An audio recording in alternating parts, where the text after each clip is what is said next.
Education ரொம்ப ரொம்ப முக்கியம். நிஜமா சொல்றேன். நான் அவ்வளோ படிக்கல. அதனாலவே சொல்றேன். சில டைம் நம்மளுக்கு இப்ப என்னோட இதுல எனக்கு டப்புன்னு கவலை வந்தேன்னா மறைக்க வராது. அது ஃபேஸ்ல அப்படியே தெரிஞ்சிடும். கவலை, கோவம் எல்லாமே என் ஃபேஸ்ல டப்புன்னு தெரிஞ்சிடும். அதனால இப்ப சீரியல் நடிக்க போற டைம் ஏதாவது ரொம்ப ஒரு மன கஷ்டம் இருந்தேன்னா அந்த டைம் அவ்வளோ ஸ்ட்ரகிள் பண்ணும். அந்த டைம் நம்ம யோசிக்கும், ஐயோ இந்த வேலை இல்ல, நம்மளுக்கு வேற ஒரு வேலை இருந்திருந்தா நம்ம இப்படி இந்த கேமரா முன்னாடி நடிக்க வேண்டாம், நமக்கு என்னமோ அழணும்னா மாறி உட்கார்ந்து அழுதுடலாம், இல்லைன்னா தனியா உட்காரணும்னா ஒரு ரூம்ல போய் உட்கார்ந்துடலாம், இல்ல எங்க போகணும்னா போயிடலாம். இப்படியே இந்த கேமரா முன்னாடி நம்மளுக்கு உள்ள இருக்கிறது எல்லாத்தையும் இப்படி அடக்கி வச்சுட்டு நம்ம அந்த நின்னு நடிக்கணும் இல்ல.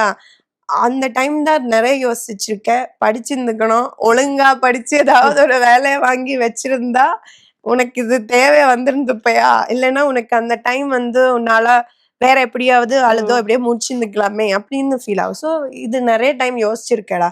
எஜுகேஷன் ரொம்ப ரொம்ப முக்கியம்.